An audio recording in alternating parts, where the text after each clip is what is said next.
Welcome everyone to Depression to Expression. My name is Scott, and today we're going to talk about the ketogenic diet challenge I went through for mental health reasons. That's what those 30 days of vlogs were all about. What I was trying to do is experiment and see, does food have an impact on my mood? Now the answer is obviously it does. Obviously it does. But I was looking for ways that the ketogenic diet would increase my energy, overall mood, how I felt in the mornings, and what it did was actually something that I didn't expect.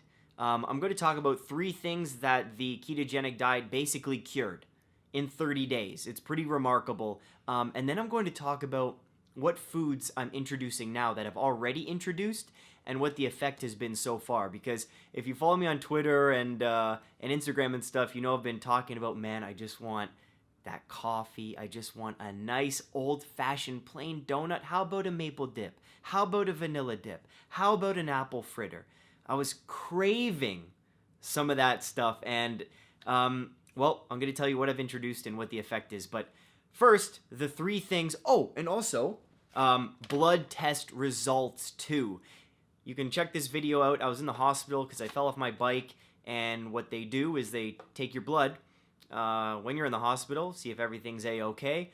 And it just so happens I wanted to do that anyways for the ketogenic diet. So I'm like, hey, nurse, may I please have those test results? Can I have a copy of that? Now, this doesn't include like B vitamins and things like that. You need separate tests like for an actual physical to get those. But there's pretty cool things in this blood test that I think you'll find very interesting.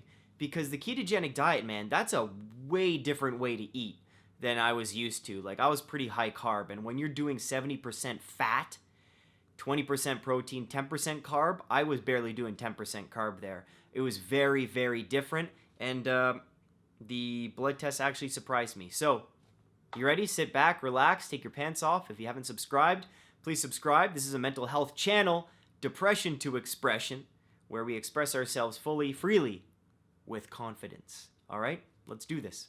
The first thing the ketogenic diet cured at around day, I think it was around day 15, after the keto flu, after I felt terrible, the big cure was my allergies. Seasonal allergies. Now, I can't remember a time where I didn't have seasonal allergies, where my eyes weren't itchy, where my nose wasn't running or plugged, where my ears and the roof of my mouth weren't itchy. It hasn't happened. And that's a result that I didn't know, I didn't expect that to happen. And let me tell you, going through a summer and not having to sneeze, not having to take allergy medication was awesome. Like, I go to bed and I can actually breathe through my nose. For all of you who suffer from seasonal allergies, it's like going to bed and you have to breathe through your mouth and you wake up with the dry mouth and the pasties. This was a treat. This was a real treat. And again, from an early age, I've been taking Arius. Claritin doesn't work for me. Arius is the one allergy medication that I take that just does wonders. I'm spitting everywhere. And I was just so surprised by that result. So surprised and so happy. So that's number 1. Seasonal allergies, gone with the ketogenic diet. Gone. Number 2, this isn't really a cure, and this was pretty much an obvious thing. Because my calorie intake I don't think was as high. When you go off carbs, as you can see by the vlogs, I'm gonna put a link up here where you can see every single vlog I did for the 30 days, and you can see how I'm pissed off at the beginning, going through keto flu. There's times of depression, times of more anxiety, times where I'm just like, this diet's stupid, and then other times where after the keto flu, I get used to things, get used to the habit, eating differently, getting used to cooking differently, buying the right vegetables, buying meats, finding them on sale. You get used to the whole thing after just a few weeks. But the one thing was, my calories were definitely lower at the beginning. I had to eat non-stop. And I was telling Michaela, who introduced me to this diet and told me to try it, she was like, yeah, you're gonna like be hungry a lot of the time at the beginning. Your body's just not used to it. My body was craving carbs, and I'm just like, use the fat for energy, you idiot. My body wasn't listening for a while. So what it did is, for all you ladies or gay men, I'm going to show you my stomach. Now, it's nothing serious, okay, but I had a beer belly before the ketogenic diet. Not a beer belly, but I had a kangaroo pouch. I was growing a joey in there. And from the reduced calories, but also you talk to anyone, you reduce carbs, your stomach gets flat, man. It gets flat. So that was what I saw even around week 1. Flatter stomach and no bloating after eating. Huge improvement. Huge improvement. So I just want to show you. Like, that's pretty cool, right? And I'll do a little flex. Like, guys, I haven't done a sit-up in a month. Because that accident bruised my ribs, right? I don't know if you can see that. That's my hip, but that was all bruised. My ribs are still bruised here, so I haven't been able to work out. But look at that, man. That's crazy. Now, if I push out, that's the push out. That's the push out. But you're never actually going, like when you're walking around, right? So that's pretty cool. What do you think? If I do a little twist, you know, it's all lighting at the end of the day. And I'll have to make this a thumbnail so I get a click or two. But, guys, like, in all seriousness, not to flaunt or be cocky about how my body looks. You know, I don't do that type of thing. But I wanted to show you, and you asked for it. Again, I should have done it before.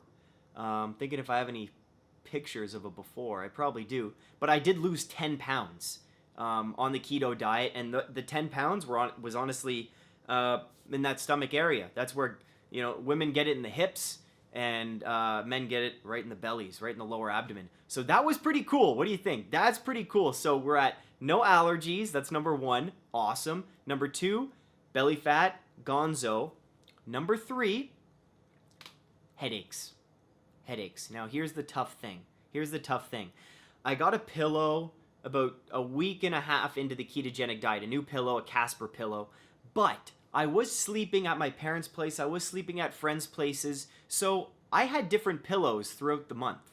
And I was still getting no headaches in the morning, in the afternoon, night. Never. And let me tell you, I would get headaches often in the morning. Ketogenic diet, no headaches. No headaches. Can you believe that? Now, with these three cures, I'm not advertising any diet. Like, I'm never one to be like, carbs are bad, like, to eliminate this, or go vegan, or go carnivore, or do this and that. I'm just sharing my own experiences here, and with these 3 improvements, that's pretty awesome. That is pretty cool just after 30 days of eating differently. I don't know what the long-term effects of keto are. Well, I'll talk to you about the foods I'm reintroducing, but that's so cool. That is so cool, because usually I'll have a headache in the morning. Just, it feels like inflammation. That's what it feels like. And with the weather too, certain weather, cloudy weather, I don't know, different pressures in the air, I'd get headaches. For 30 days, not a headache. Even during the keto flu, not a headache. So that's cool. Those are the 3 things. So we have allergies, no bloating, and a flatter stomach, and no headaches. That's really cool. So next, I'm going to go through introducing my foods, and last, I'll show you my blood results. So again, if you follow me on Instagram or Twitter, all the links are below, all the great links to all these cool playlists and what we do here on Depression to Expression. It's all available in the description. But I was craving donuts. Carb withdrawal is a real thing. And, you know, people get hangry, and maybe people before their morning coffee, they're impatient and they're not fun to be around. That's carb withdrawal, man. Like, I was fiending for a little bit. I was pissed off. I was really mad about having to eat so much at the beginning. But let me tell you, the one thing I wanted more than anything was a donut. I wanted a donut, and I haven't had one yet. But what I have introduced, slowly but surely, is my ketogenic diet was different than most, because most people stick on the dairy, because dairy's great for fat. Bunch of cheaters. But I didn't do dairy. I didn't. I had no fruit. Not a single fruit. This was meat and veggies. That's it. That's it. Oils, of course. Oils were huge. And water. No coffee either. No bullet coffees. No butter. in my coffee, none of that. Because that's a big thing with keto as well, doing the bullet coffees. Nothing. So what I wanted to introduce first was fruit. I first had a plum, waited a day. Had a banana and a peach, waited 2 more days. No reaction. So, good news. Those 3 fruits, like, I miss bananas. I would have a banana every single day, at least 2 bananas. And no reaction whatsoever. Fruit, A-okay. Second, beer. I had a beer and no reaction whatsoever. I waited a few days, right? The taste was delicious. I'm trying to think of what beer I actually had. Oh, geez. It was at the wedding. It was a Sleeman. It was a Sleeman. Yes, I could have chosen a cool Ontario craft brew or something from Toronto. It was a Sleeman. But it was delicious. It was delicious. And it was at a wedding, so maybe I sweat, I danced, I had lots of food. I didn't eat carbs there during the meal, but the beer, success. So we're at fruit, beer, A-okay. Haven't had a bagel or any bread or anything whatsoever. But the other thing I did have was... Oh, wait, let me just think. Oh, right. Sorry, the bread, that was just a lie. I had a burger with the bun. Burger with the bun. And phone, please. And no reactions whatsoever. Didn't feel groggy. Didn't feel any adverse effects. I know what you're thinking, like, yeah, maybe I would have if I did this maybe for a 2-month period or 3 months, like do 90 days and then go back to the original diet.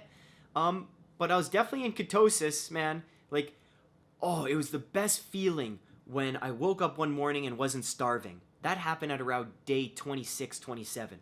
I woke up and I wasn't starving. Like, I would get up in the morning and I'd be in pain because I'd be so hungry. And after 3 weeks, I wasn't starving. That was a great feeling. But so I was definitely in ketosis, but the bread didn't do anything. And the last thing that I reintroduced was sauces. So I did ketchup and this barbecue sauce that was fairly low sugar, but I dipped chicken and a burger in there. And that was it. Now, the way I did the burger was no sauce on the burger so I could see how the bun is, just alone, and then reintroduce sauces on their own. I was very careful about this. No reactions whatsoever. But remember, this is mental health. I did the ketogenic diet for mental health reasons, not to lose weight, not to see what my workouts would be like and energy levels that way pumping iron, although my energy wasn't great the whole time. But this was for mental health, and as far as anxiety or anything like that, or depression, no real benefit with the ketogenic diet.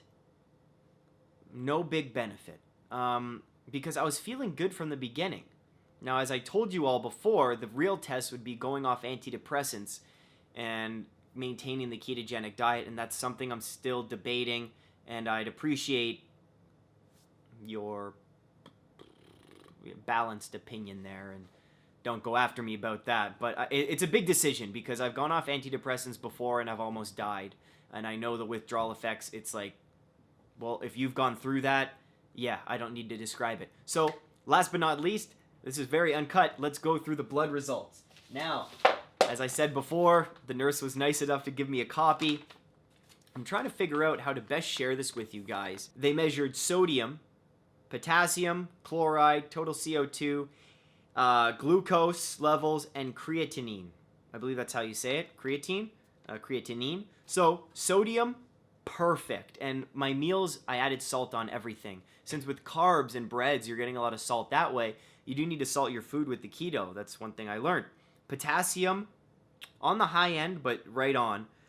Chloride, perfect. Glucose was on the low end. So they give you a range of 4 moles per liter to 7.8. And I was at 4.6. So the nurse did say that was on the lower end, glucose. And, well, obviously I'm not getting the carbs, so I think that makes sense. Or maybe I wasn't full keto. I don't know. Those experienced, or maybe a doctor's watching, please let me know. Creatinine, which is creatine. You get all that from meat, right? That was at 84 out of 112. So that's a perfect range. I just want to talk about the things that were high for me with this blood test. So red blood cell count was on the high, like it was too high. So they give you a range of 4.3 to 5.6 E12 per liter. Don't know what that means. Anyways, it was 5.64. Red blood cell count was high, as well as, which is cool, MPV. MPV stands for the platelet volume, your blood platelets, and how large they are. And these were fairly big. And if something is, again, I was talking to the nurse, MPV, I can tell you exactly what that means. Mean platelet volume, average platelet volume, calculated measurement of the average size of platelets found in the blood, and is typically included in the tests as part of the CBC. So what this means, if it's high, it says normally occurs when your body constantly creates new platelets because of a continual loss of existing platelets. This can be caused by things like recent surgery, infection, inflammation, or from heavy blood loss. So I didn't lose any blood, but I'm thinking maybe inflammation could have had something to do with this. Although with the lack of seasonal allergies, like allergies, it's an immune response, right? So I'm thinking the inflammation in my immune system went down, but who knows? I know I'm kind of talking out of my ass here because I'm not a doctor and I have absolutely no medical training when it comes to blood tests. But if you know more about this stuff, please comment below. This is a dialogue, so please help me out a little bit if you find this interesting. And the other thing that was high was monocytes, ABS monocytes. When they're high, a heightened percentage in your blood can be caused by chronic inflammatory disease, such as inflammatory bowel disease. So, another thing with inflammation. Isn't that interesting? Two of the things in my blood that could be caused, that are high, that could be caused by inflammation. That is very interesting, isn't it? So, those are the blood results, blood tests. White blood cell count was perfect. Again, I talked about the glucose being perfect. I said red blood cell count was perfect. And that's about it. So that was the ketogenic diet. There's the 3 cures. That's the reintroduction of food. So far, so good. Again, I'm not going back to heavy carb anymore. I told you I'd update you on that. I'm not. It doesn't make sense. And I'm definitely not eating dairy again. I don't miss it. I do not miss dairy. I don't miss cheese. I don't miss milk. I don't miss yogurt. Don't miss butter. None of that. So, excuse me, dairy is something that I'm fine with missing out on. That's a big inflammatory thing. I guarantee if I reintroduce dairy, allergies would come back. I could probably experiment with that for sure. But I just have to go buy dairy. I don't really want to buy stuff. And then the the blood test all seems good, right? Except for the high parts, but the nurse said that's like honestly nothing to worry about. We'll see if I'm dead within a week. Please call for help. Now that's the 30-day challenge, everyone. Keto, I'd highly recommend it if you suffer from seasonal allergies. If you want to try something different for anxiety, for depression, right? For any kind of physical illness that you have. I'm all about just trying everything, attacking something that you suffer with from every different possible angle and see what works. And diet, for the most part, is something that people don't really think about and that we don't experiment with, which is actually pretty nuts. Let me tell you, it wasn't fun for the first 2 weeks, but it's 2 weeks out of your life, man. It was definitely worth it as an experiment, and I'm going to change the way I eat for the rest of my life. A burger here and there is great, but as far as heavy pastas and dairy sauces and cheeses and candy, it's just not worth it anymore. It doesn't do anything for me. So, like, I would keep this diet, altered version, where, you know, I can still have fruit, which is fantastic, but I do it just from the seasonal allergies point of view and the headaches. Pretty awesome, and I'm pretty excited. So I hope this gave you some motivation too to try this yourself. I know a lot of people who are following the vlogs every day were doing their own challenges. Please comment, let me know how your 30-day challenge went. I know a lot of you were getting rid of refined sugar. Some of you stopped drinking coffee. Other people were doing meditation for a month every day. Let me know how that went. And I hope you enjoy the new backdrop for all the videos. I love reading. Music's a form of expression, and I love nature. This is like my mental health toolbox right here. So I hope you like the brighter background, because brighter days are ahead for all of us. Stay strong, keep being you, and don't forget to express yourself.